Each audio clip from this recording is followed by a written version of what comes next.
Bye-bye. Still some tickets available at the Theatre Royal. Good evening, and you're welcome to the Town Hall Theatre here in Dungarvan for our Nocturne till 6 candidates debate. With us in terms of candidates this evening, we have, I believe, in alphabetical order, Ciara Conway from the Labour Party, Justin Collery, the Independent, John Deasy from Fine Gael, Tom Higgins, the Independent candidate, Brendan Keneally from Fianna Fáil, and Jodie Power from the Greens. So would you put your hands together first of all for the candidates for arriving along? Thank you very much.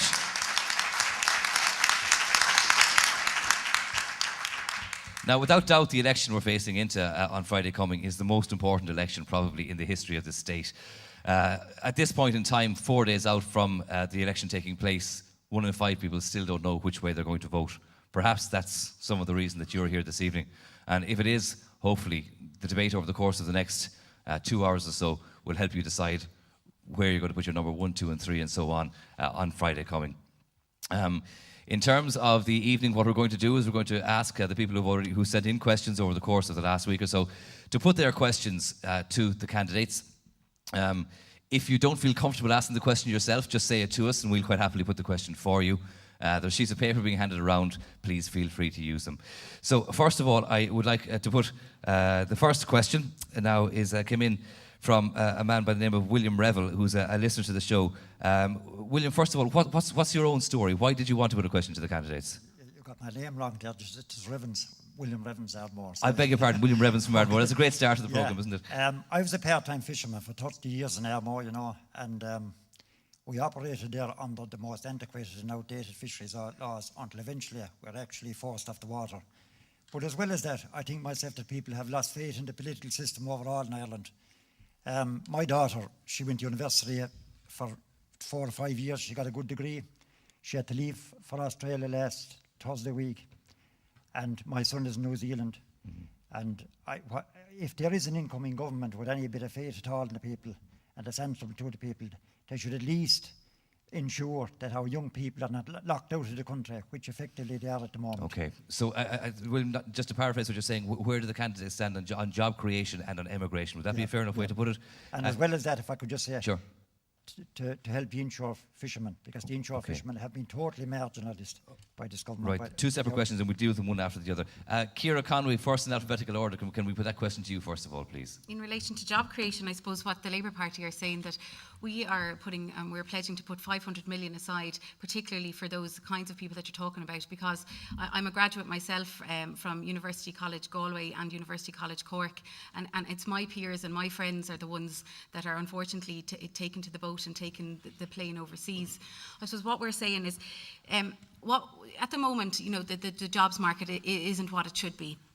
And the Labour Party are advocating that we'd have a graduate and apprenticeship work placement scheme where you'd have like a web-based or a list of places of who need skills of the graduates, and you would have the graduates and they would register on this website.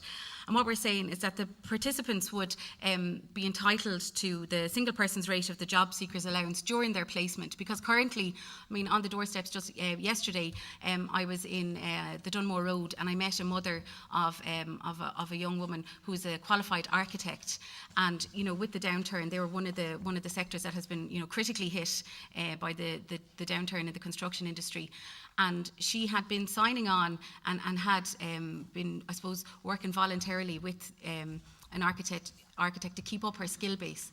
But because she was volunteering to work, she was no longer available for work and lost her payment. So essentially she was being penalised for trying to hold on to her skills. So we, I suppose, acknowledge the fact that there is a gap there in relation to how that is currently structured, and we're advocating that that you would be allowed work as an apprentice and retain a payment in the short term, so that there would be no gaps in your CV to make you more employable when the upturn does come. Okay. Anybody else from the panel like to take that? Justin, perhaps? Yeah, okay. I was going to start by saying that Collery comes before Conway.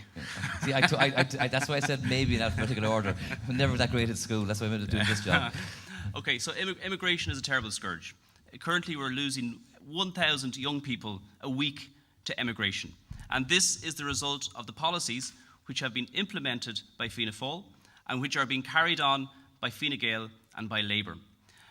And what I find when I look at each of the proposals put forward by the other political parties is that they are again engaging in auction politics. Each party is promising to spend more and more money, we're already bankrupt, on trying to create jobs. Now, I'm a small business person. I run a small business, and I can tell you exactly how to create jobs. If you want to create jobs, what you do is you reduce costs. If you look at the inflation figures over the last 2 years, you will see that we've gone through a period of deflation. The costs in the overall economy have been reducing in the private sector, but the government-controlled sectors, the costs have been consistently increasing. So the first thing, and I'm not picking this number out of the air, the first thing that the incoming government needs to do is to direct every organ of the state to reduce charges by 30%. And I'm saying 30% because that is the measure of what percentage we have lost in competitive terms against our competitors since the year 2000. Okay, so Justin, what you're saying is cutting costs in the public sector is the key way to generate jobs. In the overall economy. In the overall economy. Tom Higgins, Independent? I'd just like to say that job creation is the single most important thing to get the economy on its way. There's 80,000 small and middle sized businesses employing about 1 or 2 up to 12 people per business, and they're all struggling. The usual ones like retail outlets and in ordinary shops in Dungarvan, ordinary small businesses.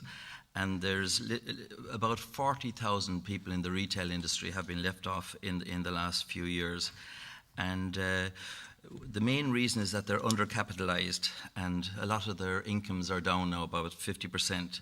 And I feel that the only way forward is to stick with the small business and medium-sized and small business enterprise. You should, instead of putting a guy on the dole if he's about to be left off, or you should do a semi-audit on a business that's struggling. And if they're going to leave, say they're going part-time and half-time, job sharing and all this, and they're about to lose jobs, the government should invest, instead of putting them out in the dole, which is going to cost about 20,000, a package of 20,000, between job seekers allowance, medical card, going on a housing list and all this type of thing. They should capitalise that business, and they should put the money directly into a struggling business. 20,000 the first year, 10,000 the second year, 5,000 the third year, to try and recapitalise the small businesses. Okay. Jodie Power from the Green Party, you want to come in this, please? Good evening. Well, I consider that the economy, the way it is right now, we're not going anywhere. We need to inject money into the economy right now. The only way we're going to get money into the economy right now, where businesses can flourish, where businesses can do the business that they're there for, is to increase tourism. If we can increase tourism right away, we have we have the infrastructure, we don't need to build anything, we can do that. And I propose that if we could just increase the runway in Waterford Airport to take jet aircraft, we could actually have tourism come straight into our region right away, and that is something we could do right now to put money into the economy right here and right now. Okay. Anybody from this side of the table want to take it? John Deasy, Fine Gael. Thanks. Yeah, I agree with Jodie, actually. I mean, as far as Fine Gael is concerned, the keystone to our job creation platform is New Era. It's something that has been talked about for the last couple of years extensively. And what that is taking about €5 billion from the pension fund, National Pension Fund, as well as selling non-strategic state assets. We come up with about 7 or 8 billion in total, and we believe we have to invest that back into the economy in the areas of energy, electricity, and water, to try and get small businesses through government tendering back into business, keep them afloat. One of the premises of our policy is that we believe that cutting waste is the key. It's not taxation. So what we've done with everything we've crafted with regard to our jobs platform, the emphasis has been not to overtax people. It has been cutting the waste out of government, slimming government down, and making it far smaller.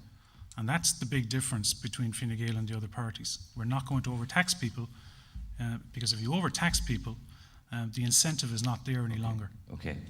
Thank you, John. Brendan Keeley, Fianna Fáil. Yeah, well, one of the things we have been doing is trying to reduce costs, and it's projected by the end of 2012 that the competitiveness in this country will have increased by approximately 14%. Now, part of the reason we were losing so many jobs because we were not competitive vis-a-vis others who were attracting foreign direct investment into their countries, even though we have been very successful in that regard. But we can be more successful by being competitive. But with what we have done, we will have improved our competitive situation by 14% by the end of 2012. The World Bank has stated that Ireland ranks 9th out of 183 countries for a place for ease of doing business in a country. So we are doing some things right. The Croke Park Agreement is reducing costs in the public sector. Foreign direct investment is very, very strong. But at the end of the day, we are not going to create jobs and growth in this economy until such time as we get the economy right. And that's why we've had to take the measures that we have taken.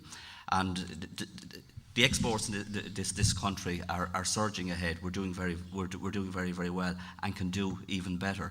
So if we continue on the path that we're doing to get the economy right, the sooner we get that right and we stick to the path we're on, the sooner we'll bring prosperity back to this country. Okay, thank you to all the candidates for your answers on that. When we come back after this break, we're going to be talking about whether the bank guarantee scheme should be honoured, and a question from Michael Collivat about that directly after.